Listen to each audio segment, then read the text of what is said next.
दोस्तों नमस्कार। Learning by AP sir YouTube channel में आपका स्वागत है। आज है 11 मई और आज की हम देखते हैं इम्पॉर्टेंट करंट अफेयर्स। लेकिन उसके पहले आप पूरे वीडियो देखिए, यानी अन्य प्लेलिस्ट में भी बना दिए हैं। साइंस का भी सीरीज चल रही है, इंडिया 2020 वाली सीरीज चल रही है। तो सारे आपके आईएएस पीसीएस या अन्य वनडे एग्जाम जो हैं सबके लिए हर एक वीडियो इम्पॉर्टेंट है। आप पूरे वीडियो ईमानदारी से देख लीजिए, फिर आपका एग्ज़ाम के जो क्वेश्चन होंगे वो आपके हाथ में होंगे। इसी के साथ आपका आज का जो इम्पॉर्टेंट करंट अफेयर्स है उसकी हम चर्चा कर लेते हैं। तो सबसे पहले हम पीआईबी में देखते हैं। तो पीआईबी में जो न्यूज़ थी सबसे पहले वो क्या थी, तो डीआरडीओ के द्वारा DRUVS, इसी को ध्रुव्स कहा जाता, तो DRUVS यानी ध्रुव्स का विकास किया गया। असल में इसको डीआरडीओ ने नहीं विकसित किया, डीआरडीओ की एक प्रीमियर लैब है, उसी का नाम क्या है, तो यहाँ देखिएगा, इसी का नाम है रिसर्च सेंटर इमारात, जो हैदराबाद में स्थित है, उसके द्वारा इससे विकसित किया गया है। तो क्वेश्चन पूछा जाएगा DRUVS का विकास किसने किया है, तो डीआरडीओ की premier lab research centre Imarat Hyderabad के द्वारा इसका विकास किया गया है। अब यहाँ हम समझ लेते हैं डीआरडीओ की जो इमारात संस्था है, ये ध्रुव्स की फुल फॉर्म क्या है, तो ध्रुव्स की फुल फॉर्म है defence research ultra violet sanitiser.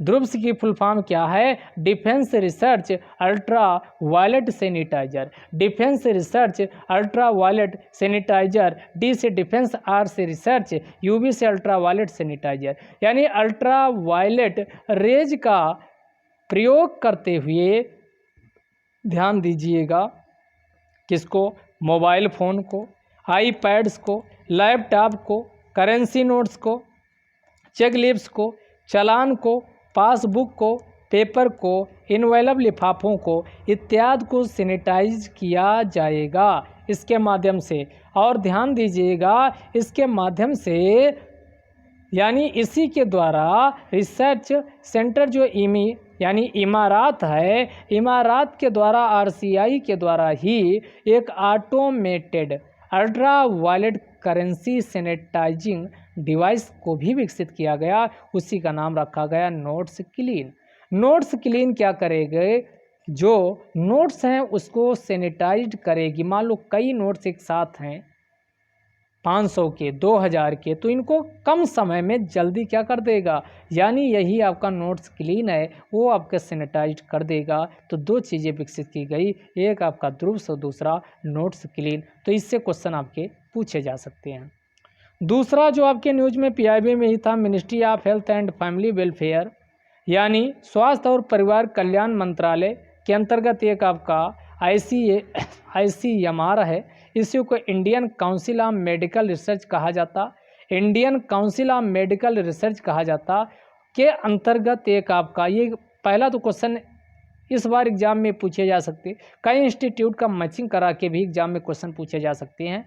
उन्हीं में से national institute of virology study of virus का अध्ययन करना, यानी विषाणु का अध्ययन करना वायरोलॉजी कहलाता है। और नेशनल इंस्टीट्यूट ऑफ वायरोलॉजी ये पुणे में है। कहाँ स्थित है, तो नेशनल इंस्टीट्यूट ऑफ वायरोलॉजी कहाँ स्थापित किया गया, तो पुणे में ये आपका स्थापित है। तो इसी के द्वारा क्या किया गया, LGG एलिसा टेस्ट कोविड कवच एलिसा को विकसित किया गया है।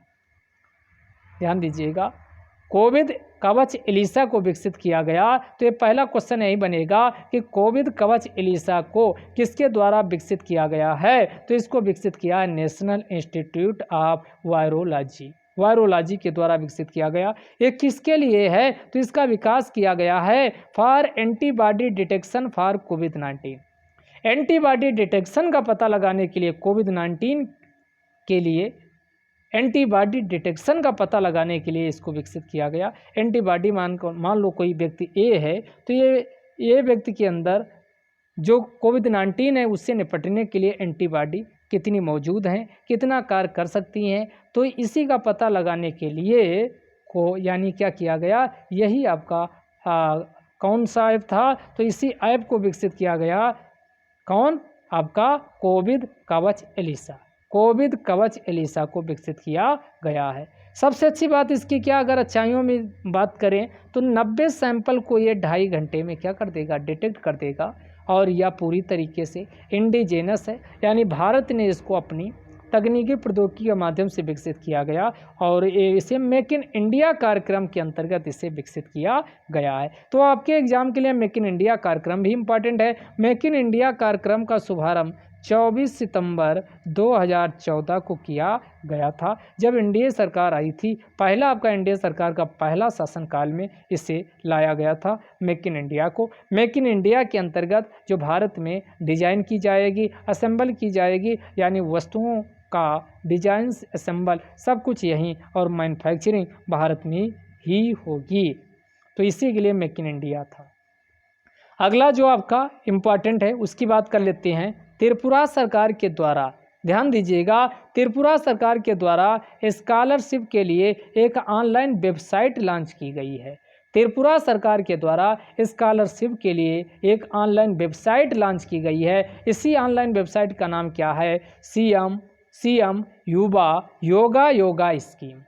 मुख्यमंत्री युवा योगा स्कीम। तो पहला क्वेश्चन यही बनता है, पूछ लेगा मुख्यमंत्री युवा योगा स्कीम किसके द्वारा लॉन्च की गई? तो ये त्रिपुरा सरकार के द्वारा लॉन्च की गई।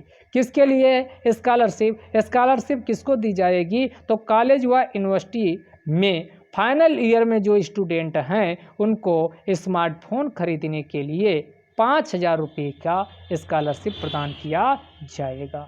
5,000 रुपये का स्कॉलरशिप प्रदान किया जाएगा। अब यहाँ बात आई है त्रिपुरा की, तो हम त्रिपुरा के बारे में जान लेते हैं। तो त्रिपुरा 3 ओर से किससे घिरा हुआ है? ये बांग्लादेश से घिरा हुआ है। ये बांग्लादेश वही है जिसकी यानी 1971 में यानी क्या स्थापना की जाती है? मुजीबुर रहमान जो होते हैं उनके द्वारा इसकी स्थापना की जाती। 1971 के पहले इसे पूर्वी पाकिस्तान के नाम से जाना जाता था। पूर्वी पाकिस्तान के नाम से जाना जाता। तो 3 ओर से नॉर्थ, वेस्ट, साउथ, ये देखो यहाँ हमने बनाया है, 3 तरफ से बांग्लादेश से घिरा, जबकि ईस्ट में ऊपर आपका असम और नीचे आपका मिजोरम से घिरा है त्रिपुरा।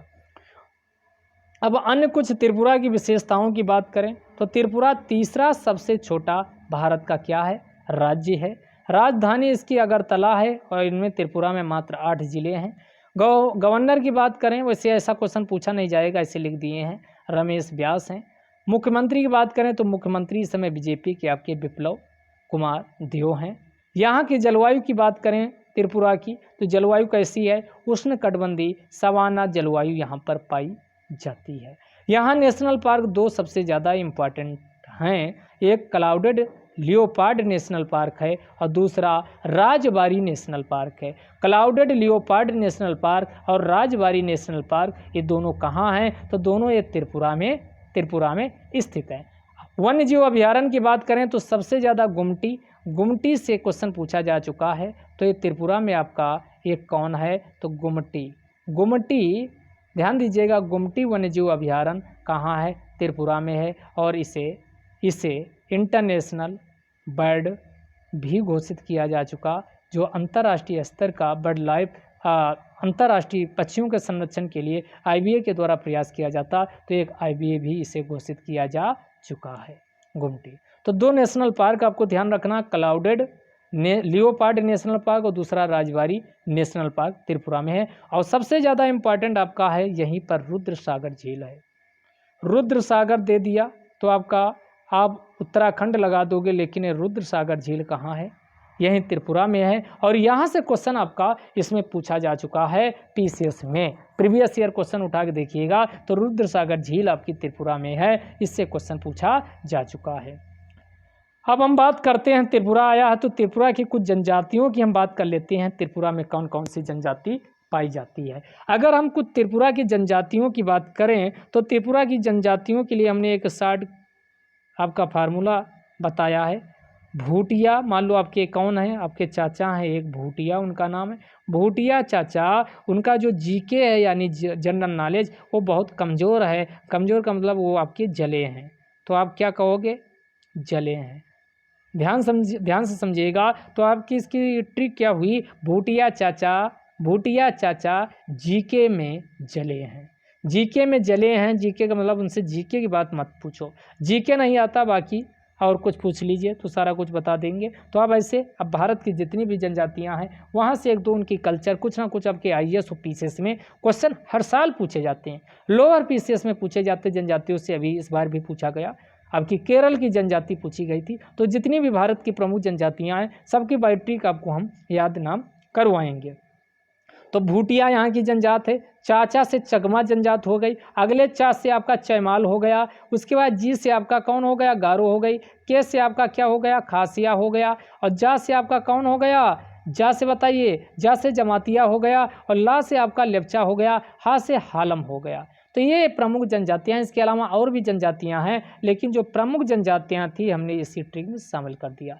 जब भी त्रिपुरा की बात आए और वहाँ की जनजाति आपसे कोई पूछे तो आपके मुंह से एक ही जवाब निकलना चाहिए, भूटिया चाचा जीके में जले हैं, यानी भूटिया। चाचा का मतलब चकमा, फिर चा से चैमाल, फिर जी से आपका गारो, और फिर के से आपका खासिया, उसके बाद जे से आपका कौन बताए, जमातिया, और ले से आपका लेप्चा, है से हालम। ये प्रमुख जनजातियाँ त्रिपुरा की हैं। तो यहाँ तक आपका क्लियर हो गया। मैप देख लीजिए, ये आपका मैप है, ये वाला त्रिपुरा है। त्रिपुरा में देखिए ऊपर ये असम से गिरा है, इधर आपका मिजोरम से, और ये आपका ये तीन ओर से बांग्लादेश है। और आपको एक फैक्ट और बता दें, भारत में अंतर्राष्ट्रीय सीमा की अगर बात करें तो सबसे लंबी अंतर्राष्ट्रीय सीमा जो है वो बांग्लादेश के साथ भारत की है, 4096 किलोमीटर के आसपास है। तो ये भी क्वेश्चन आपका पूछा जा चुका है।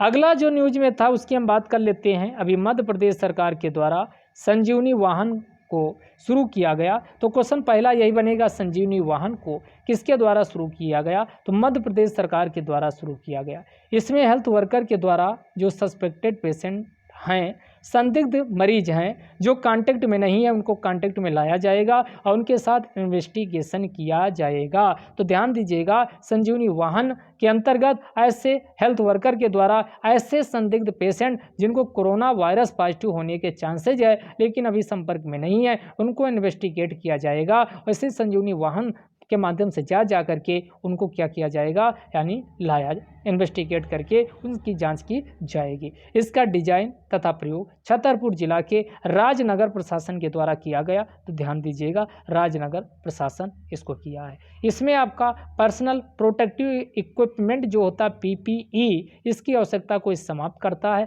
PPE का मतलब होता है पर्सनल प्रोटेक्टिव, और आपका इक्विपमेंट जो आपका कोरोना वायरस से बचाव के लिए इस्तेमाल किया जाता है हेल्थ वर्कर के द्वारा। तो हेल्थ वर्कर जो स्वास्थ्य कर्मी है वो भी संक्रमण से बच सकेंगे। तो दोनों तरीके से आपका लाभदायक है। अब आप मध्य प्रदेश की बात किए हैं, तो मध्य प्रदेश में आपका कौन है, अमरकंटक। तो अमरकंटक से एक नदी निकलती है नर्मदा, जो कि नर्मदा के उत्तर में एक पर्वत है विंध्य पर्वत, और दक्षिण में सतपुरा पर्वत। जब कोई नदी किन्हीं दो पर्वतों की घाटी से होकर बहती है तो उसी को भ्रंश घाटी कहा जाता है। तो नर्मदा नदी भ्रंश घाटी में बहती है। तो अब भारत के आप कमेंट में लिखिए ऐसी कौन सी नदियां हैं जो भ्रंश घाटी से होकर बहती। इस बार आपने देखा होगा दामोदर भी नदी जो झारखंड की है, दामोदर भी नदी भ्रंश घाटी में बहती है। और यही क्वेश्चन आपके जो पूर्वी भारत की बहने वाली प्रमुख नदी है, PCS 2019 के प्रीलिम्स में क्वेश्चन पूछा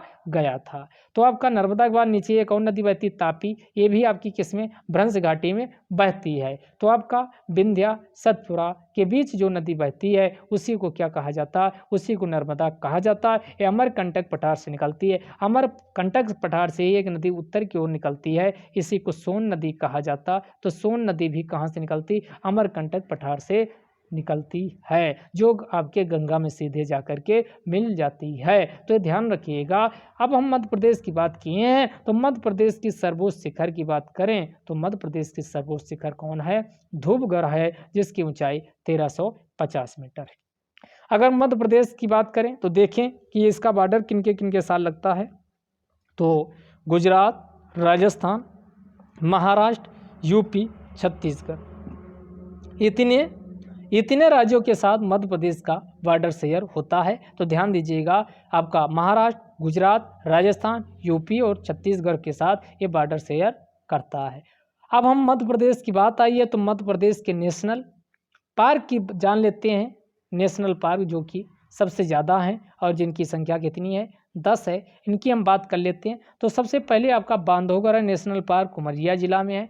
कान्हा आपका नेशनल पार्क आपका मंडला बालाघाट 2 जिलों में है। सतपुरा नेशनल पार्क आपका होशंगाबाद में है। संजय गांधी नेशनल पार्क सीधी जिले में है।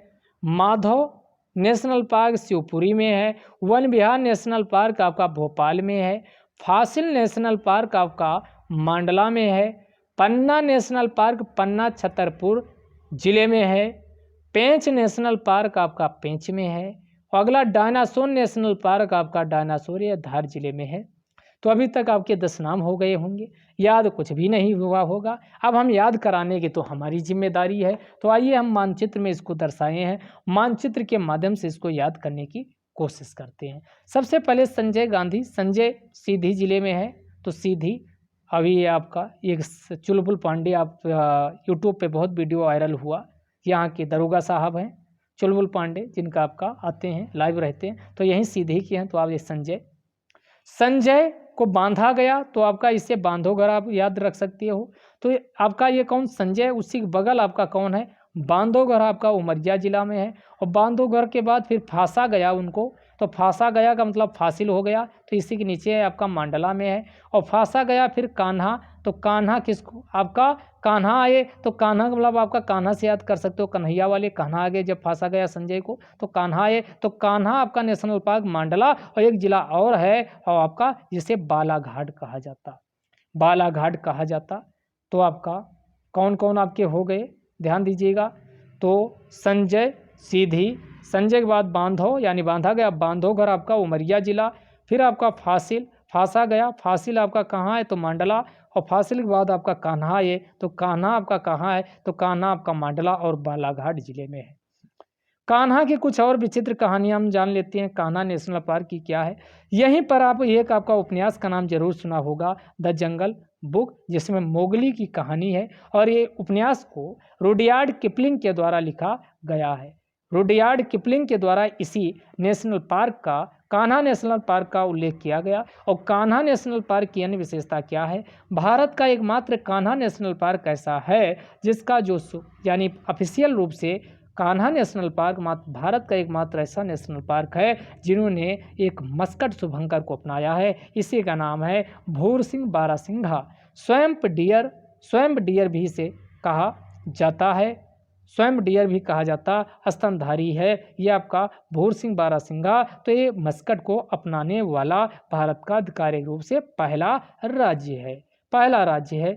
पहला राज्य का मतलब आपका पहला मध्य प्रदेश राज्य है। और नेशनल पार्क की बात किया जाए तो कान्हा नेशनल पार्क है।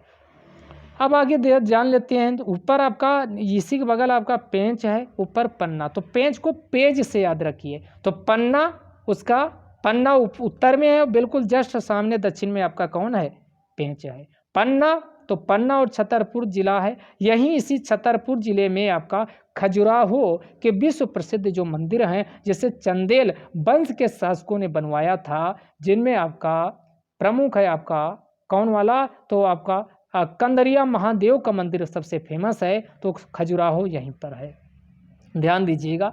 फोटो इसलिए नहीं इसमें शामिल किए कि आपको किसी को भी बुरा लग सकता है, क्योंकि उसमें कामुकता बहुत ज़्यादा दिखाई गई है, इसलिए पिक आपका हमने इसमें शामिल नहीं किया है। आगे देखिएगा। तो पन्ना जो छतरपुर आपका अगर जिला पूछा जाए खजुराहो कहाँ है, तो मध्य प्रदेश के छतरपुर जिले में है। और प्रसिद्ध इसका शिव मंदिर है, जिसे आपका अभी बताइए कौन आपका, तो आपका खजुराहो आपका कहाँ है, तो ये मध्य प्रदेश के छतरपुर जिले में है, छतरपुर जिले में है, जिनमें कंदरिया महादेव का मंदिर आपका क्या है, फेमस है। कंदरिया महादेव मंदिर अत्यधिक फेमस है। आगे देखिए। तो इसी के नीचे पेंच है। पेंच आपका कौन है, मध्य प्रदेश और छत्तीसगढ़ के बॉर्डर पे है, मध्य प्रदेश और छत्तीसगढ़ के बॉर्डर पे है। उसके बाद फिर आपका ये सतपुरा, इसी के बगल ये आपका सतपुरा है। सतपुरा मध्य प्रदेश के होशंगाबाद ज़िले में है। सतपुरा मध्य प्रदेश के होशंगाबाद ज़िले में है। और सतपुरा के बाद बीच में भोपाल है, और भोपाल आपका कहाँ है? वन विहार जो नेशनल पार्क है वो भोपाल में है। फिर ये मुरैना चंबल घाटी वाला, ये डाकू वाला जो आपका क्षेत्र है, मुरैना हुआ, शिवपुरी हुआ, तो शिवपुरी में यहाँ आपका बांधो नेशनल पार्क है। तो इस प्रकार आपके सारे के सारे नेशनल पार्क आपके यहाँ के मध्य प्रदेश के ख़त्म हुए। अब एक बार आपका आंख बंद कीजिए और जो लॉजिक बताए उससे याद कीजिए। संजय सीधी जिले में है। बांधो यानी संजय को बांधा गया, तो बांधोगर उसी बगल है, उमरिया जिले में है। बांधोगर के बाद फिर नीचे आइए संजय, उसके बाद बांधोगर, बांधोगर के बाद फिर उसको क्या फांसा गया तो आपका कान्हा आए, तो आपका फासिल आपका मंडला में है। उसके बाद आपका कौन हो गया? कान्हा नेशनल पार्क आपका मंडला हुआ बालाघाट में है। उसके बाद ऊपर आपका कौन है? नीचे पेंच है, पेंच को पेज से याद रखिए, उसी को पन्ना बोलते। तो बिल्कुल उत्तर छोर पे आपका कौन है? पन्ना, जो कि आपका पन्ना व छतरपुर जिले में। उसके नीचे पेंच है, पेंच के बाद सतपुरा है जो कि मध्य प्रदेश के होशंगाबाद जिले में है। उसके बाद आपका भोपाल में वन विहार है। उसके बाद माधव, और माधव में आपका कौन है? माधव नेशनल पार्क कहाँ? शिवपुरी में है। और धार में आपका डायनासोर नेशनल पार्क है। इस प्रकार सारे के सारे नेशनल पार्क अब आपको बिल्कुल रट गए होंगे। अन्य कुछ चीज़ों की बात करें तो यहाँ का जो पक्षी है स्टेट बर्ड, उसी को इंडियन पैराडाइज फ्लाई कैटर कहा जाता है। इंडियन पैराडाइज फ्लाई कैटर कहा जाता है। फिश की बात करें तो महासीर एक आपकी मछली होती है, वो आपकी यहाँ की है। अगर फल की बात करें तो आम है। वृक्ष की बात करें तो आपका बरगद है। वृक्ष आपका क्या है? बरगद है यहाँ का वृक्ष आपका बरगद है। तो आगे इनको हम चित्र के माध्यम से भी समझ लेते हैं। ये आपका प्यारा सा मध्य प्रदेश है। ये आपका कौन है? मध्य प्रदेश है। ये आपका राजस्थान है। ये गुजरात है, देख लीजिए बॉर्डर किससे लगता। ये आपका महाराष्ट्र है। महाराष्ट्र के साथ इसका बॉर्डर आपका समझिएगा आंध्र प्रदेश तेलंगाना से नहीं लगता। यहाँ क्वेश्चन गलत हो सकता है। फिर आपका ये आपका कौन है? ये देख लीजिए छत्तीसगढ़ है। और फिर आपका ये यूपी है। यहाँ आपका ये बिहार है। और आपका ये झारखंड है। बिहार झारखंड से नहीं लगता क्योंकि यहाँ सोनभद्र नीचे आके घेर लेता है। तो यहाँ से इसका बॉर्डर से भी क्वेश्चन बनाए जा सकते हैं। तो कौन कौन बॉर्डर किससे? मध्य प्रदेश आपका इसी को सेंट्रल प्रोविंस या इसी को मध्य प्रांत के नाम से प्राचीन काल में इसे जाना जाता था। तो आपकी अवंती, उज्जैन, ये सब इसके यहाँ के फेमस तीर्थ स्थान हैं, आपको पता ही होगा। तो आपका बॉर्डर किससे? राजस्थान, गुजरात, और उसके बाद फिर आपका इधर महाराष्ट्र के बाद छत्तीसगढ़ और उत्तर प्रदेश से घेर लेता। ध्यान दीजिएगा, बिहार और झारखंड तथा उड़ीसा जैसे राज्यों से इसका बॉर्डर नहीं लगता। तो ये मैप में हमने आपको दिखाई दिया। आगे बात करते हैं। ये आपका जो आपका बताए थे फ्लाई कैटर, यही है। ये आपका क्या है? Fly Indian paradise flycatcher है। इंडियन पैराडाइज फ्लाई कैटर है। तो आप देख लीजिए इसको। अगला वाला देखिएगा, इसमें ये आपका महासीर मछली है, हमने इसकी पिक ली है। तो ये आपकी कौन है? महासीर मछली है जो कि यहाँ का स्टेट फिश है। तो आपका ये देख लीजिए। इसके बाद आपका ये आपका फूल आपका है, आपका ये फूल हैं यहाँ के, जिसे छूला हम लोग बोलते हैं। तो इसी का नाम पैरट ट्री कहा जाता है। इसी को क्या कहा जाता है? पैरट ट्री कहा जाता है। पैरट ट्री भी कहा जाता है इसे। तो ये पैरट ट्री है। आगे हम जान लेते हैं। आगे आइए, ये आपका मैंगो है, आम देख लो। ये आपके यहाँ का क्या है? मैंगो स्टेट आपका फ्रूट है, फल है। उसके बाद आइए, ये बरगद है यहाँ का आपका। ये देखिए कैसे टहनियों से आपका ये आपका गिरा हुआ। तो ये आपका बरगद है। तो बरगद यहाँ का स्टेट क्या है? वृक्ष है, ट्री है। बरगद के बाद आपके आइए, ये आपका भीमबेटका, इसको यूनेस्को की विश्व धरोहर में भी शामिल किया जा चुका है। और ये पहली ऐसी विश्व, अगर पूछा जाए यूनेस्को के विश्व धरोहर में शामिल होने वाली कौन आपका स्थल है, तो भीमबेटका है। यहाँ पर देखिए ये आपका जानवरों की चित्रकारी की गई है भीमबेटका में। तो भीमबेटका ये आपका प्राचीन, आप भारत जाओगे तो आपका पाषाण काल, पूरा पाषाण काल, मध्य पाषाण काल, तो उसी में से आपका एक आपका ये स्थल है भीमबेटका।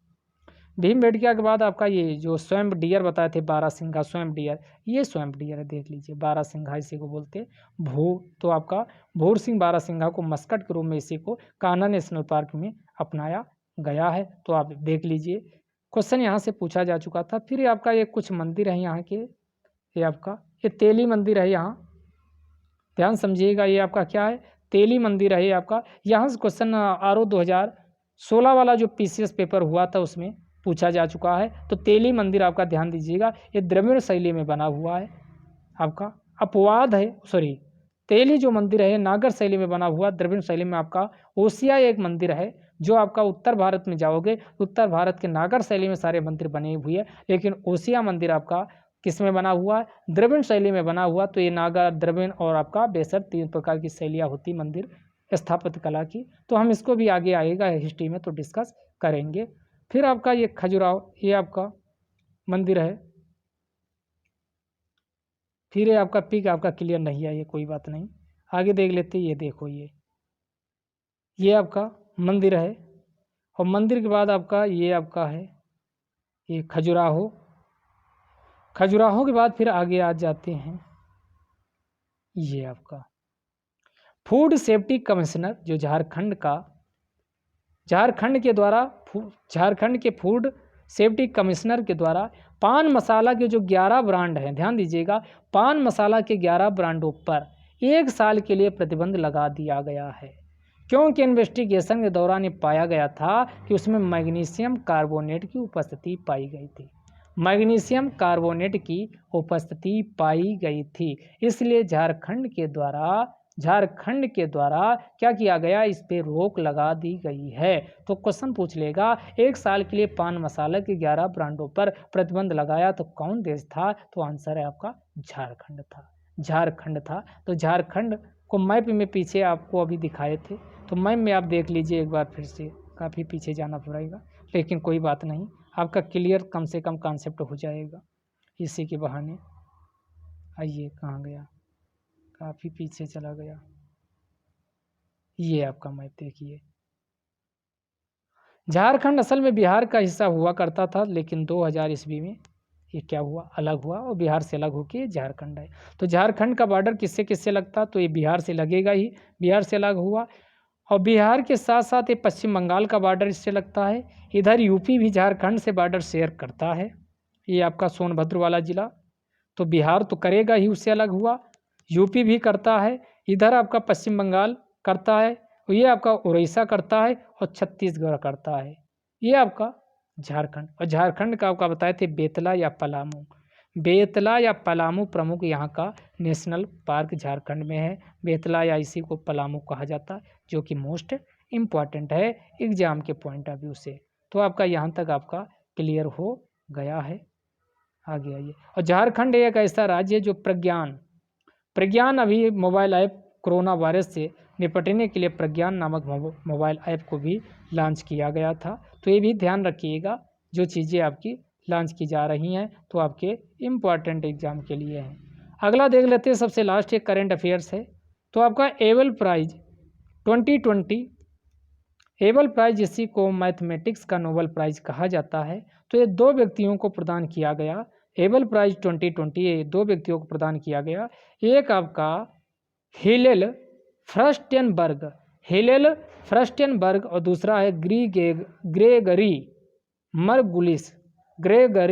मरगुलिस व हिलेल फ्रस्टेनबर्ग, 2 को दिया गया। तो हिलेल फ्रस्टेनबर्ग ये कहाँ के हैं, अमेरिकन इजरायली मैथमेटिशियन हैं, और दूसरे आपका ग्रेगरी और मरगुलिस ये कहाँ, ग्रेगर मेंडल ये भी रूस के थे। तो ऐसे नाम आपके रशियन होते, तो रशियन अमेरिकन मैथमेटिशियन है। इन 2 को एबल प्राइज 2020 दिया गया। इससे नॉर्वे की राजधानी आप जानते हो ओस्लो है, तो ओस्लो के राजा के द्वारा इसे दिया जाता है। और इसकी शुरुआत 2002 में हुई थी, लेकिन इसको पहली बार 2003 में दिया गया था। और किसको दिया गया था, तो जीन पियरे सेरी को। ये फ्रांस के रहने वाले थे, तो फ्रांस के जीन पियरे सेरी को ये आपका पुरस्कार दिया गया था। एबल प्राइज की शुरुआत किसके नाम पर की गई, तो एक आपके मैथमेटिशियन थे जिनका नाम था नॉर्वे के ही Niels Henrik Niels Henrik Abel, उन्हीं के नाम पर इसे हर साल प्रदान किया जाता है।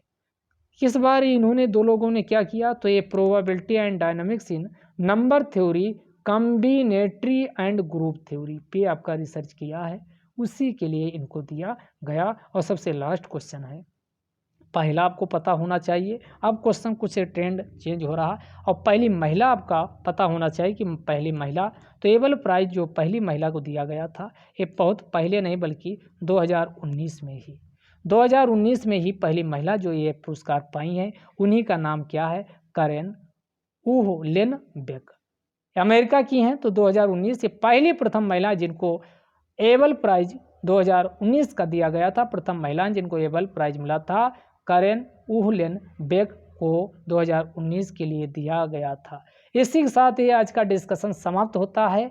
और आपको ये वीडियो लाइक हो, अगर लाइक है तो इसको आप पसंद आता है, सॉरी, अगर ये वीडियो आपको पसंद आता है तो इसको लाइक शेयर सब्सक्राइब करना ना भूलें। Thank you very much.